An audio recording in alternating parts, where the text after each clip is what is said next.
Shalom, Jemaat GBI Sumbersari yang dikasihi Tuhan. Bagaimana kabar saudara hari ini? Pasti semuanya ada dalam pemeliharaan Tuhan. Dan hari ini kita kembali berjumpa dalam ibadah online. Mari kita siapkan hati untuk kita boleh menerima hadirat Tuhan. Kita akan berdoa bersama-sama.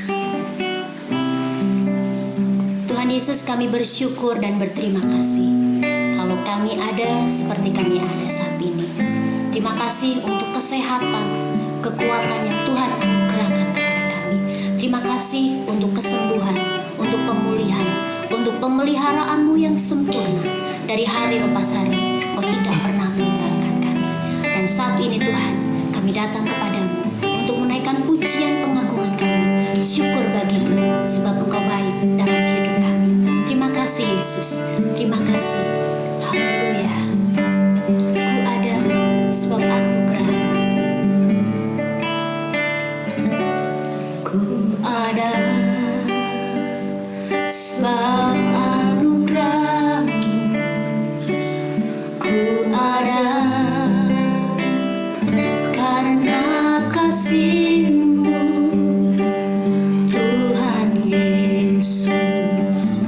Ku berterima kasih buat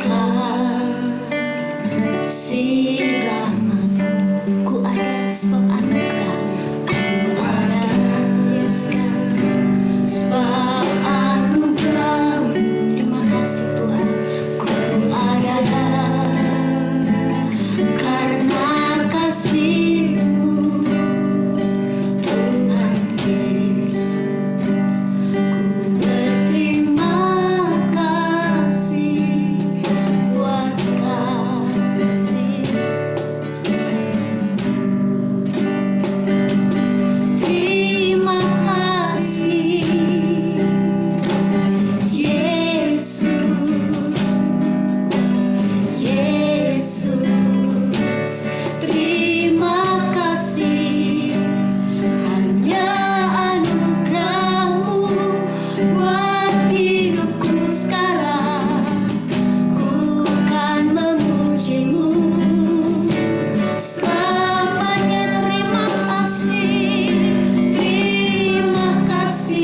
Shalom Bapak Ibu yang terkasih dalam Tuhan, kembali bertemu dengan saya di dunia maya.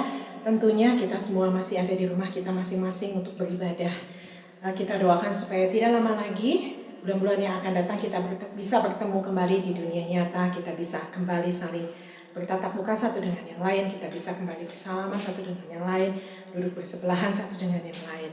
Bapak Ibu, mari kita berdoa terlebih dahulu sebelum kita memasuki firman Tuhan pada minggu pagi ini. Bapa yang penuh kasih, Bapa yang baik, Bapa yang penuh dengan kasih sayang kepada kami Tuhan, Bapa yang tahu memberikan yang terbaik bagi setiap anak-anak-Mu. Pada saat ini kembali kami datang ke hadirat-Mu Tuhan. Kami mengucap syukur atas segala sesuatu Tuhan yang Tuhan telah tetapkan dalam kehidupan kami. Kami yakin dan percaya Tuhan bahwa apa yang kami jalani hari-hari ini Tuhan kami jalani boleh bersama dengan Tuhan dalam kasih dan kemurahan Tuhan yang luar biasa. Bapa, kalau pada saat ini kami boleh diberi kesempatan untuk kembali mendengarkan sebagian daripada firman-Mu, biarlah kebenaran-Mu ini Tuhan boleh memerdekakan kami, biarlah firman-Mu ini Tuhan bagaikan surat yang terbuka yang boleh terbaca dengan sangat jelas bagi kami setiap anak-anak-Mu Tuhan, supaya kami juga Tuhan boleh melaksanakan kebenaran ini dalam kehidupan kami sehari-hari dengan baik. Terima kasih Bapa. Kami serahkan ke dalam tangan Tuhan, Roh Kudus beracara di tengah kami pada saat ini. Di dalam nama Tuhan Yesus, kami berdoa, mengucap syukur. Amin. Bapak Ibu, tidak terasa minggu ini sudah minggu yang ke-9 kita mengkarantinakan diri kita di rumah kita masing-masing. Rasanya belakangan ini kita sudah bisa menerima situasi dan keadaan ini dengan lebih baik ya. Kita sudah bisa mengatur waktu bersama dengan keluarga, bisa dengan lebih efektif lagi. Kita juga bisa merancang strategi kita di masa yang akan datang dengan lebih baik, karena kita dengar bahwa nanti sesudah pandemi ini berlalu akan terjadilah dunia baru, new world, yang mungkin akan berbeda dengan dunia yang kita jalani pada saat ini. Berbeda dengan minggu-minggu awal yang kita jalani bersama-sama, mungkin di tengah segala simpang siuran, di tengah segala ketidakpastian berita yang kita hadapi, ada mungkin sebagian di antara saudara yang mengalami seperti saya, rasanya minggu-minggu itu agak susah tidur, gelisah. Kalau malam kebangunan, kemudian mulai berpikir yang bukan-bukan, macam-macam. Di dalam pikiran saya mulai merasa khawatir, bagaimana nanti kalau di antara kami harus ada yang diisolasi, anak-anak siapa yang ngurus, kami tidak punya pembantu rumah tangga. Kemudian saya mulai berpikir bagaimana kalau suami saya terkena penyakit ini, bagaimana nanti dengan gereja, siapa yang mengurus gereja, ibadah online siapa yang firman, bagaimana dengan perusahaan, bagaimana dengan karyawan, dan sebagainya. Begitu kegelisahan dan kekhawatiran muncul, sampai minggu itu saya mengalami yang namanya serangan sesak nafas. Hidung saya mulai gatal-gatal, tenggorokan saya mulai gatal, nafas saya mulai nggak enak, kok rasanya mulai sedikit batuk-batuk. Kemudian saya mulai mempraktekkan minuman-minuman ya, yang katanya diracik, yang bagus katanya untuk menangkal segala macam penyakit, tapi itu juga tidak menolong. Sampai akhirnya sesak nafas saya mulai semakin pendek-pendek, terutama sore menjelang malam. Akhirnya kami memutuskan untuk kami berobat ke klinik paru-paru di Gandapura.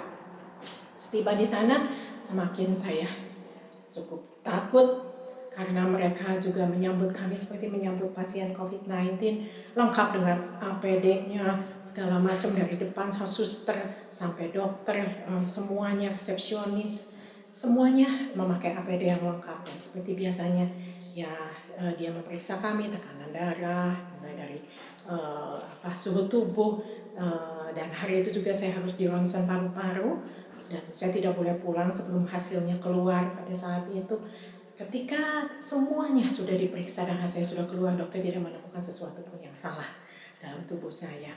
Dan tidak banyak berkata, dia hanya menuliskan resep, dia katakan ini mungkin bisa meredakan sesak nafas saya. Setibanya saya di mobil, kemudian dalam perjalanan pulang, saya bertanya pada suami saya, itu dokter sebenarnya tuh mendiagnosa penyakit saya apa ya? Kok dia nggak ngomong apa-apa? Dia cuma bilang, ya mungkin saja ibu terkena alergi karena kecapean, mungkin alergi karena debu, entah karena apa yang mengakibatkan saya kena asma saat itu. pokoknya nggak jelas penyakitnya. Dan akhirnya setibanya di rumah saya sempat berpikir dan saya katakan dalam hati saya, oh saya ambil satu kesimpulan, saya terkena yang namanya panic attack atau anxiety attack alias serangan kecemasan, serangan kepanikan karena terlalu banyaknya berita-berita negatif yang saya dengar mungkin yang membuat pikiran saya itu belakangan itu berfokus pada yang namanya kekhawatiran dan ketakutan. Saudara, memang ketika pikiran kita berfokus pada yang namanya ketakutan, maka ketakutan itulah yang akan timbul dan bertumbuh dalam kehidupan kita.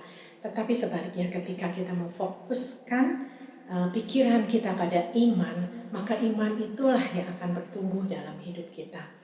Masalahnya iman dan ketakutan itu sesuatu hal yang bertentangan dan tidak bisa disatukan. Kita harus memilih salah satunya. Dan saya memilih untuk saya memfokuskan pikiran saya kepada menumbuhkan iman percaya saya kepada Tuhan dan pengharapan saya kepada Tuhan, karena saya tahu iman itulah yang sanggup mengalahkan segala ketakutan yang ada dalam hidup kita. Hari itu saya bertekad, mulai hari itu saya akan menyaring segala informasi yang masuk itu dengan akal sehat. Karena kebanyakan informasi-informasi yang kita terima apalagi dari media sosial tidak bisa dipertanggungjawabkan kan kebenarannya. Dan saya mulai membuang pikiran-pikiran yang negatif, saya mulai merenungkan firman Tuhan lebih dalam lagi, mulai banyak berdoa, banyak membaca hal-hal yang baik dan melakukan hal-hal yang terbaik. Hanya dalam hitungan hari sesak nafas saya kembali hilang. Ya. Saudara, pada minggu ini saya akan menyampaikan kebenaran firman Tuhan, di mana ketika kita menerapkan iman yang semakin dalam kepada Tuhan, kita menumbuhkan iman percaya kita dan pengharapan kita, maka iman itu akan mengalahkan segala macam ketakutan yang ada dalam kehidupan kita. Bahkan iman itulah akan membawa kita kepada kemenangan yang besar. Bapak Ibu, kita akan buka firman Tuhan pada minggu ini di dalam Kisah Rasul 3 ayat 1-10. Saya akan bacakan firman Tuhan ini dengan cepat. Petrus menyembuhkan orang lumpuh. Pada suatu hari menjelang waktu sembahyang, yaitu pukul 3 petang, naiklah Petrus dan Yohanes ke bait Allah. Di situ ada seorang laki-laki yang lumpuh sejak lahirnya sehingga ia harus diusung. Tiap-tiap hari orang itu diletakkan dekat pintu gerbang bait Allah yang bernama Gerbang Indah untuk meminta sedekah kepada orang yang masuk ke dalam bait Allah. Ketika orang itu melihat bahwa Petrus dan Yohanes hendak masuk ke bait Allah, ia meminta sedekah. Mereka menatap dia dan Petrus berkata, "Lihatlah kepada kami." Lalu orang itu menatap mereka dengan harapan akan mendapatkan sesuatu dari mereka. Tetapi Petrus berkata, "Emas dan perak tidak ada padaku, tetapi apa yang kupunyai kuberikan kepadamu. Demi nama Tuhan Yesus Kristus orang Nazaret itu, berjalanlah." Lalu ia memegang tangan kanan orang itu dan membantu dia berdiri. Seketika itu juga kuatlah kaki dan mata kaki orang itu. Ia melonjak berdiri lalu berjalan kian kemari dan mengikuti mereka ke dalam bait Allah, berjalan dan melompat-lompat serta memuji Allah. Seluruh rakyat itu melihat dia berjalan sambil memuji Allah. Lalu mereka mengenal dia sebagai orang yang biasanya duduk meminta sedekah di gerbang indah bait Allah, sehingga mereka takjub dan tercengang-cengang apa yang telah terjadi padanya. Satu ayat lagi, Kisah Rasul 3 ayat 16.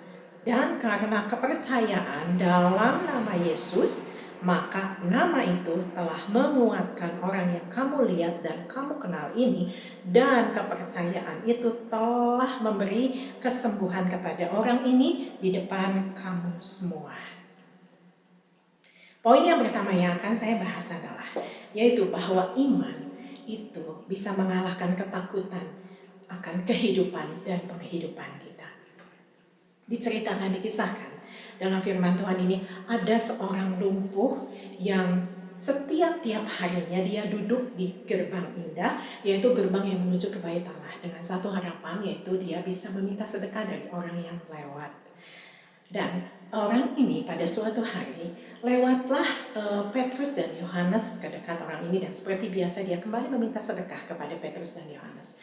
Dengan satu harapan dia akan mendapatkan berkat pada hari itu, dia akan mendapatkan uang pada hari itu. Tetapi Tetapi di luar dugaan dia, bukan berkat yang dia dapatkan, bukan uang maksudnya yang dia dapatkan, tetapi Petrus menjawab kepada dia, maaf, emas dan perak aku tidak punya, tetapi apa yang kupunya akan kuberikan kepadamu. Dalam nama Tuhan Yesus, berjalanlah. Pada hari itu, orang ini tidak mendapatkan satu peser pun uang dari Petrus dan Yohanes. Tetapi Petrus dan Yohanes memperkenalkan nama Yesus kepada orang lumpuh ini. Dan ketika orang lumpuh ini mengenal Yesus secara pribadi, orang lumpuh ini disembuhkan. Orang lumpuh ini mungkin tidak mendapatkan sesuai apa yang dia harapkan, saudara. Mungkin dia tidak mendapatkan uang seperti apa yang dia mau pada hari itu. Tetapi dia mendapatkan yang jauh lebih besar, yaitu dia mendapatkan sumber berkat itu sendiri. Dia mendapatkan mengenal yang namanya pribadi Tuhan Yesus Kristus yang menyelamatkan kehidupan dia. Bapak Ibu, mungkin seringkali kita seperti orang lumpuh ini, kita merasa seringkali kita berpikiran bahwa mengapa Tuhan Engkau tidak menjawab dan mengabulkan doa kami, mengapa Tuhan Engkau tidak menjawab seperti apa yang saya inginkan. Yang jadi masalah di sini, saudara, bahwa seringkali kita itu menuntut Tuhan untuk memberikan, melakukan apa yang seperti yang kita inginkan. Padahal kita tahu, kadang-kadang apa yang kita mau itu seringkali mencelakakan kita di masa yang akan datang. Nah, disinilah iman kita harus naik kepada level yang berikutnya. Iman kita harus percaya, iman kita harus berharap, bukan hanya kepada berkatnya saja, tetapi iman kita harus berharap kepada pribadinya Allah. Ya, pribadi Allah yang begitu mutlak, pribadi Allah yang begitu berdaulat, yang sanggup memberikan apapun yang kita butuhkan sesuai dengan kemuliaan dan kekayaannya. Saudara, iman kita harus naik kepada level yang selanjutnya. Kita harus menghargai dia sebagai pribadi Allahnya yang berdaulat atas kehidupan kita. Kita sudah memiliki sumber berkat itu sudah lebih dari cukup. Sebagai sumber berkat, dia memelihara dan menjaga kita bagaikan gembala yang memelihara domba-dombanya. Dan hal ini sangat disadari oleh Daud.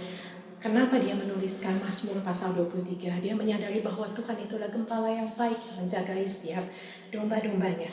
Dikatakan bahwa ia menyediakan berkat bagi kita. Dia menyediakan padang rumput yang berumput hijau. Dia membawa kita kepada air yang tenang. Itu berbicara pada berkat jasmani. Dan terlebih dari itu, Tuhan Allah kita juga menjagai kita dengan gadamu dan tongkatmu, itulah yang menghiburkan aku. Dia menyediakan kepada kita perlindungan. Dia menyediakan kepada kita penjagaan dari segala mara bahaya, dari segala apapun juga yang mencelakakan hidup kita.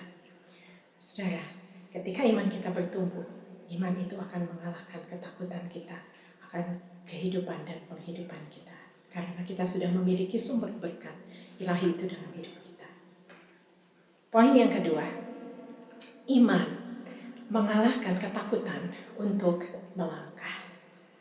Saudara, dikatakan dalam firman Tuhan bahwa orang lumpuh ini tiap-tiap hari datang ke gerbang indah.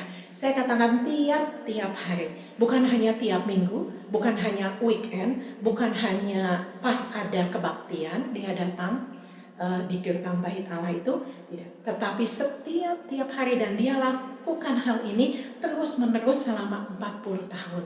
Dikatakan oleh firman Tuhan bahwa umurnya saat itu sudah lebih dari 40 tahun. Selama 40 tahun setiap hari melakukan hal yang sama, melakukan hal yang sama, yaitu dia duduk manis di gerbang indah itu dan dia mengharapkan sedekah dari setiap orang yang lewat pada hari itu. Dan dia lakukan hal ini tidak sendirian tentunya. Dia bekerja sama dengan orang-orang terdekatnya. Dia memiliki pengusung yang setiap hari melakukan hal yang sama juga. Sehari 2 kali mengantar dan menjemput orang lumpuh ini hingga ke gerbang indah, kemudian membawa kembali pulang ke rumahnya. Dan itu dilakukan setiap hari terus-menerus selama 40 tahun. Orang lumpuh ini mungkin tidak pernah berpikir hal yang lain. Dia merasakan pada saat ini dunia dia sudah nyaman. Dia hanya tinggal duduk manis saja di situ dan terima uang dari setiap orang yang lewat dia. Dan dia berpikir pasti dia akan melakukan hal ini selama beberapa puluh tahun ke depan berikutnya sampai akhir hidupnya. Dia tidak pernah berpikir melakukan hal yang lain sampai pada hari itu ada titik balik dalam kehidupannya, yaitu ketika Petrus dan Yohanes lewat. Dan saat itu Petrus dan Yohanes mengatakan hal yang di luar dugaan dia, yang selama ini tidak pernah dia pikirkan dan tidak pernah dia harapkan. Yaitu Petrus dan Yohanes katakan kepada dia, dalam nama Tuhan Yesus, ayo bangkit, ayo berjalan. Tentu saja pasti pertama kali yang difikirkan oleh orang lumpuh ini, mana mungkin saya bisa berjalan. Udah 40 tahun lebih loh, sejak saya lahir loh, saya nggak pernah bergerak, saya nggak pernah berjalan. Jangankan berjalan, berdiri aja, bangkit aja, melangkah aja saya nggak bisa. Sekarang Petrus katakan kepada dia, ayo bangkit, ayo berjalan. Timbul satu keraguan dalam hatinya, tetapi Petrus memperkenalkan satu nama yang indah, yaitu nama Yesus, di mana akhirnya ketika firman Tuhan katakan, karena dia percaya pada nama Yesus, imannya bertumbuh. Dan karena imannya bertumbuh, dia memiliki keberanian untuk melangkah. Imannya mengalahkan ketakutan dia untuk bergerak. Dan Petrus membantu dia, dalam firman Tuhan dikatakan, mengangkat dia, membantu dia untuk berdiri dan berjalan. Dan akhirnya orang itu bisa berjalan untuk seterusnya. Saudara, di antara kita mungkin banyak yang merasakan seperti orang lumpuh ini. Kita merasakan bahwa hidup kita sehari-hari kita sudah melakukan hal yang sama. Hari demi hari, minggu demi minggu, bahkan tahun demi tahun kita lakukan hal yang sama. Kita bangun, tidur, pergi kerja, pulang kerja, tidur kembali, dan seperti itu. Kita mungkin merasakan kita sudah aman dalam keadaan hidup kita seperti saat ini. Kita sudah nyaman, bahkan kita merasakan sudah stuck. Tidak ada lagi yang bisa kita lakukan, tidak ada lagi yang lebih yang bisa kita lakukan. Kita hanya bisa melakukan hal yang seperti apa yang kita lakukan sehari-hari seperti ini. Ketika kita berpikiran seperti itu, kita mungkin seperti orang lumpuh ini yang merasa kita tidak bisa melakukan apa-apa lagi. Kita lumpuh pada tempatnya, kita seperti ini. Saudara, saya mau katakan kepada saudara bahwa iman yang bertumbuh itu adalah iman yang dinamis. Iman yang bertumbuh itu adalah iman yang membutuhkan movement, iman yang membutuhkan pergerakan. Ketika iman kita bertumbuh, kita tidak bisa diam, tetapi kita merasakan dalam hidup kita bahwa kita harus melakukan hal yang lebih lagi. Mungkin kita seringkali beralasan dalam diri kita dan pikiran kita, yang kita katakan seperti ini, mau apa lagi? Orang, ya kita leganin aja hidup kita apa adanya seperti ini. Orang keluarga saya begini kok nggak mendukung saya. Mau apa lagi saya dalam pekerjaan, melakukan hal yang lebih. Orang perusahaan gitu-gitu aja kok, nggak memperhatikan karyawannya. Mau pelayanan apa lagi? Orang gereja juga, saya juga gereja yang kecil kok, masih bisa jalan aja udah syukur. Mungkin kita berpikir seperti itu. Terus mau apa kalau memang keluarga kita seperti itu? Mau apa kalau pekerjaan kita seperti itu? Lah mau apa kalau gereja kita seperti apa? Seperti itu, apakah mau kita tinggalkan begitu aja? Enggak kan? John F. Kennedy mengatakan satu kalimat yang sampai hari ini sangat terkenal bagi seluruh penduduk dunia. Jangan kamu tanyakan kepada negara apa yang bisa negara berikan untukmu, tetapi tanyakan kepada dirimu sendiri apa yang bisa kamu kerjakan untuk negaramu. Jangan salahkan lingkungan kita. Jangan salahkan sekeliling kita. Bukan mereka yang harusnya memacu kita untuk bergerak, tetapi iman yang bertumbuh itu adalah iman yang tidak bisa diam, iman yang selalu mau untuk maju dan melakukan hal yang lebih lagi dan lebih lagi. Itulah iman yang bertumbuh. Orang lumpuh ini ketika dia disembuhkan oleh Tuhan Yesus, tidak ada orang sekeliling dia, lingkungan dia yang mendukung dia. Terutama para pengusung dia adalah merupakan orang yang paling kesal melihat orang lumpuh ini sembuh. Kenapa? Karena para pengusung ini pastilah kehilangan mata pencaharian mereka. Sehari-hari mereka dapat berbagi keuntungan dengan orang lumpuh ini biasanya, tapi sekarang mereka sudah kehilangan mata pencaharian karena orang lumpuh ini sudah sembuh dan tidak meminta-minta lagi. Introspeksi diri kita. Apakah ada orang-orang di sekeliling kita yang seperti pengusung-pengusung ini? Mungkin mereka memanfaatkan keadaan kita ketika kita ada dalam keadaan yang stuck, ketika ada dalam keadaan yang nyaman, ketika kita merasakan bahwa kita tidak perlu melangkah lebih jauh, kita merasakan bahwa kita tidak perlu memaksimalkan potensi yang ada dalam diri kita, talenta yang ada dalam diri kita yang luar biasa yang Tuhan telah titipkan dalam hidup kita. Saudara, iman yang bertumbuh itu adalah iman yang selalu mau untuk melakukan terobosan-terobosan. Ketika iman kita bertumbuh, kita tidak akan takut lagi untuk kita melangkah lebih maju, untuk kita memaksimalkan potensi yang ada dalam diri kita, untuk kita melakukan terobosan-terobosan, untuk kita menjadi pribadi yang lebih baik lagi, untuk kita boleh menjadi motivator dan inovator bagi lingkungan mereka, sehingga mereka melihat bahwa kita adalah pribadi yang berdampak untuk lingkungan kita. Amin. Yang ketiga, poin yang ketiga. Iman mengalahkan ketakutan kita akan tekanan hidup. Tadi saya katakan bahwa orang lumpuh ini dikelilingi oleh orang-orang yang gak suka akan kesembuhan dia. Bukan saja para pengusung gak suka akan kesembuhan orang lumpuh ini, tetapi juga orang-orang Yahudi yang ada di sekeliling orang lumpuh ini sangat tidak suka melihat orang lumpuh ini sembuh. Mereka dalam perikop yang berikutnya, kalau saudara baca di sana, bahkan diceritakan bahwa Petrus itu sampai dihakimi loh di depan banyak orang karena berani-beraninya dia menyembuhkan orang lumpuh ini pakai bawa nama Yesus lagi. Ya. Orang lumpuh ini merasa hidupnya pasti sendirian di tengah orang lain yang tidak mendukung dia. Dan selain itu, dia juga pasti sedikit banyak merasakan agak cemas dan agak takut akan masa depan dia. Kenapa? Karena sekarang ini dia sudah tidak lumpuh toh. Kalau dia udah nggak lumpuh, dia udah bisa berjalan, masa dia duduk dan minta-minta lagi sedekah? Udah nggak mungkin lagi dia minta sedekah sama orang lain. Dia harus putar otak, dia harus cari akal, pekerjaan apa yang harus dia lakukan. Sementara dia itu tidak punya pengalaman dan dia juga tidak punya keahlian. Selama ini dia cuma duduk, diam. Tetapi orang lumpuh ini di tengah segala tekanan hidup dia tidak peduli akan semua itu. Dia tetap mengucap syukur. Dikatakan oleh firman Tuhan, dia tetap memuji-muji Allah, bahkan dia memuji Allah terus sampai dia masuk ke dalam bait Allah. Bapak Ibu, seringkali kita berpikir hal yang merasakan bahwa hidup kita itu tidak bahagia, tidak sukacita.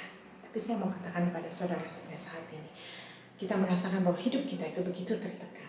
Saya mau katakan kepada saudara saat ini, sukacita itu tidak tergantung dari banyaknya uang yang kita miliki. Apabila sukacita itu tergantung dari kekayaan seseorang, tidaklah mungkin Adolf Merkel, orang terkaya di Jerman, dia mati bunuh diri dengan menabrakkan diri ke kereta yang lewat. Bahagia itu juga tidak tergantung dari lingkungan tempat kita berada. Andai kata demikian, tidak mungkin penyanyi legendaris Michael Jackson itu kedapatan mati karena overdosis di tengah lingkungan dia yang keartisan dia yang begitu glamor, dipuja-puja orang dan begitu menyenangkan.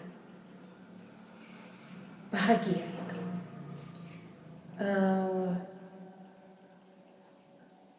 bukan bergantung dari banyaknya kekayaan kita, bukan tergantung juga dari banyaknya teman yang kita miliki, bukan tergantung dari banyaknya followers kita di IG, di Instagram, di Twitter. Tetapi yang bisa membuat bahagia itu adalah kembali kepada diri kita sendiri. Bahagia itu adalah milik setiap orang yang mampu bersyukur. Kenapa? Karena dia punya iman, karena dia punya pengharapan. Dia bersyukur karena dia punya Tuhan. Pribadi yang menjadi sumber berkat itu ada dalam hidup dia. Dan pribadi itu tidak akan pernah meninggalkan dia seumur hidup dia. Dialah yang menjamin kehidupan kita selanjutnya. Untuk itu kita bersyukur atas segala sesuatu yang terjadi dalam hidup kita. Saudara, saya ingin katakan satu hal pada saudara pada minggu ini. Jika kamu tidak memiliki apa yang kamu sukai, maka sukailah apa yang kamu miliki pada saat ini. Jika kamu tidak memiliki apa yang kamu sukai, maka sukailah apa yang kamu miliki saat ini. Saudara, kebahagiaan itu adalah sebuah pilihan. Situasi kondisi di sekeliling kita mungkin bisa menekan kita, 1000 alasan yang bisa bikin kita tidak bahagia, tidak sukacita. 1000 alasan bisa membuat kita menjadi tidak memuji Tuhan, tidak bersyukur kepada Tuhan. Tetapi semua itu adalah pilihan kita. Sikap hatilah yang menentukan skala kebahagiaan kita seperti apa. Mari kita tumbuhkan iman kita dalam kehidupan kita. Sehingga ketika iman kita bertumbuh, iman kita itu akan mengalahkan segala ketakutan yang ada dalam hidup kita terhadap segala tekanan hidup ini. Iman itulah yang membuat kita mampu bertahan dalam menghadapi segala tekanan kehidupan kita. Saudara, saya akan tutup firman Tuhan pada minggu ini dengan sebuah cerita bijak dari negeri Jepang. Alkisah zaman dahulu kala, ada seorang bapak parubaya yang tinggal di sebuah pinggiran kota di negeri Jepang. Bapak parubaya ini memiliki sebuah peternakan dan memiliki juga pertanian. Itulah mata pencaharian dia. Pada suatu hari, datanglah pegawainya tergopoh-gopoh menghadapi si bapak parubaya ini. Kemudian dia berkata kepada bapak ini, Bapak, tahu nggak Bapak? Kuda kesayangan Bapak yang warna hitam itu, kuda jantan itu, kabur dari kandang. Aduh, dia hilang Pak, dia tidak kembali, entah dia kemana. Kemudian pegawai ini berkata kepada bapak ini, sayang sekali ya Pak, Bapak telah kehilangan harta Bapak yang paling berharga. Bapak yang bijaksana ini hanya berkata dengan satu kata, mungkin. Kemudian apa yang terjadi? Pada esok harinya, datanglah kembali kuda jantan yang sangat dia sayangi ini. Tidak sendirinya, tapi kuda jantan ini datang kembali dengan membawa 1 ekor kuda betina lainnya yang kelak menjadi pasangan hidup kuda jantan ini dan memberikan bapak tua ini beberapa anak kuda yang lainnya. Kemudian, keesokan harinya, bersamaan dengan waktunya, ketika kuda jantan ini kembali ke kandang, tidak berapa lama kemudian pegawai ini kembali datang tergopoh-gopoh menghampiri bapak tua ini dan dia membawa kembali satu berita. Bapak, ya ampun Pak, anak Bapak itu anak laki-laki Bapak satu-satunya yang paling Bapak sayang. Dia jatuh ke jurang Pak, sekarang kakinya patah. Kemudian pegawai ini kembali berkata kepada Bapak ini, sayang sekali ya Pak, Bapak sudah kehilangan orang yang paling bisa Bapak andalkan untuk membantu Bapak di ladang. Kemudian bapak tua ini cuma berkata satu kata saja, mungkin. Keesokan harinya, datanglah serombongan tentara datang ke rumah bapak tua ini dengan maksud untuk menjemput anak lelaki satu-satunya itu untuk wajib militer. Karena sudah cukup usianya untuk wajib militer. Tetapi ketika tentara ini melihat keadaan anak laki-lakinya yang sedang terbaring sakit karena patah tulang di ranjang, mereka mengurungkan niatnya. Nggak mungkin lah orang yang lagi patah kaki diajak masuk ke medan perang. Akhirnya loloslah, luputlah anak ini dari wajib militer yang kelak di kemudian hari ternyata menghabiskan banyak sekali nyawa tentara Jepang pada saat itu. Saudara, seringkali kita berpikiran mungkin dalam hidup kita berpikir kita kehilangan akan banyak hal. Saat ini kita berpikir mungkin kita akan kehilangan kekayaan kita akan kehilangan harta kita kehilangan pekerjaan kita kehilangan sanak saudara kita mungkin. Kita kehilangan kesempatan demi kesempatan baik yang harus kita bisa lakukan, terobosan-terobosan baru yang harusnya kita lakukan di tahun ini. Seringkali kita berpikiran, masa depan kita entah seperti apa. Tetapi, saudara, itu semua kan hanya baru kemungkinan. Seringkali apa yang kita takutkan, seringkali apa yang kita pikirkan, itu tidak pernah terjadi seperti apa yang kita bayangkan. Saudara, seberat apapun juga yang kita hadapi, jangan sampai iman kita goyah. Banyak kok tokoh-tokoh di Alkitab yang udah berhasil melewati berbagai krisis, dan mereka bersaksi akan hal itu. Iman kita lah yang akan menyelamatkan kita dari krisis ini. Amin. Tuhan Yesus memberkati.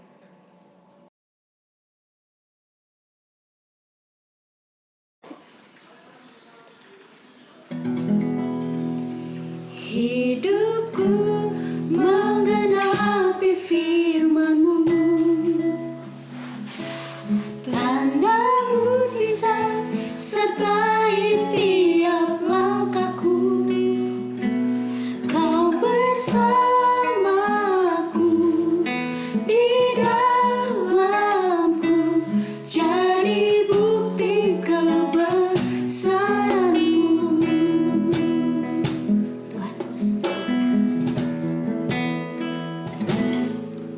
Tuhan, Kau sempurna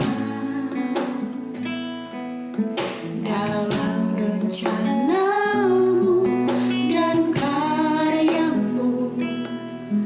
Ku serahkan hidupku, murnikan dengan Roh-Mu. Tuhan, Kau sempurna dalam rencana-Mu dan karya-Mu. Ku serahkan hidupku, murnikan dengan Roh-Mu. Hidupku menggenapi firman-Mu, tanda mukjizat sertai tiap langkahku. Kau bersamaku, di dalamku, jadi bukti kebesaran-Mu.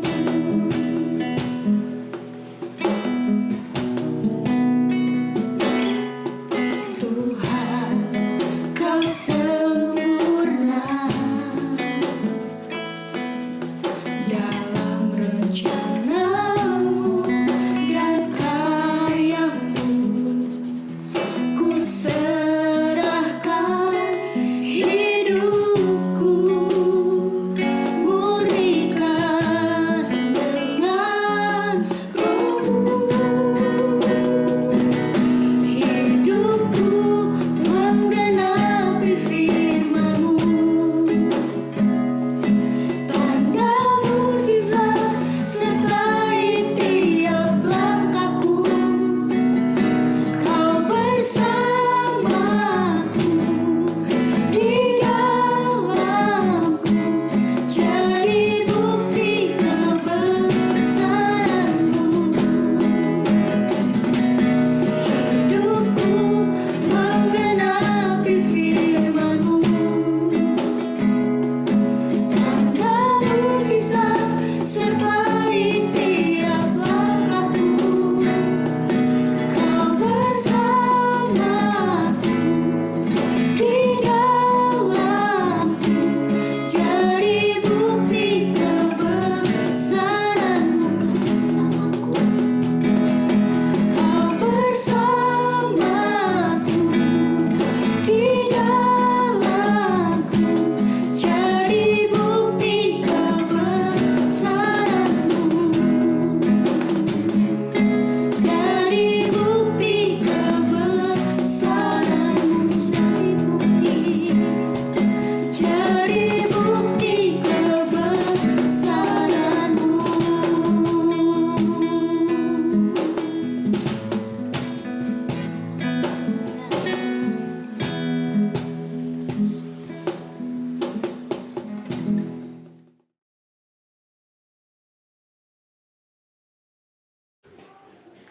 Mari sama-sama kita mengucap syukur atas segala kebaikan Tuhan. Bapa, di dalam nama Yesus kami mengucap syukur untuk firman Tuhan yang boleh Tuhan berikan pada kami hari ini. Kami percaya Tuhan yang memberi kepada kami terus iman, untuk kami boleh percaya kepada Tuhan. Kami boleh mengandalkan Tuhan di dalam kehidupan kami. Kami boleh semakin hari boleh semakin mengerti bahwa ada hal-hal yang luar biasa yang mau Tuhan berikan di dalam kehidupan kami. Sama seperti Petrus, Tuhan, beri kepada kami iman yang kuat di dalam menjalani kehidupan ini. Kami tidak mengandalkan kekuatan kami sendiri, tapi kami hanya mengandalkan Tuhan di dalam kehidupan kami. Dan Kau Allah yang selalu menolong kami di dalam segala hal. Kasih setia Tuhan menyertai kami. Oleh karena itu kami terus serahkan kehidupan kami kepada Tuhan. Kami menyerahkan kehidupan keluarga kami kepada Tuhan. Anak-anak kami, orang tua kami, apapun yang kami lakukan, kami percaya semuanya ada di dalam berkat dan kebaikan Tuhan saja. Ajar kami untuk memiliki iman kepada Tuhan senantiasa. Kami hanya berserah kepada Tuhan saja. Dan kami percaya kami tidak sia-sia ketika kami mengandalkan Tuhan di dalam kehidupan kami. Terima kasih Bapa, kami mengucap syukur. Kami sebentar akan berpisah satu dengan yang lainnya. Kami percaya Tuhan yang selalu menjamah kami dimanapun kami berada. Ada kemenangan dari Tuhan, ada pertolongan dari Tuhan, ada kasih setia Tuhan yang selalu menyertai kami. Dan segala kemurahan Tuhan selalu ada di dalam kehidupan kami. Terima kasih Bapa. Mari arahkan hatimu kepada Tuhan dan mengangkat tanganmu di hadapan Tuhan. Terimalah berkat yang datang daripada Allah saja. Biarlah kiranya damai sejahtera daripada Allah Bapa, kasih dan pengorbanan dari Tuhan Yesus Kristus, penyertaan, pertolongan daripada Roh Kudus, menyertai Bapak Ibu Saudara sekalian. Mulai saat ini sampai Maranatha, Tuhan Yesus datang yang kedua kali. Yang percaya katakan, amin. Puji Tuhan, Tuhan memberkati.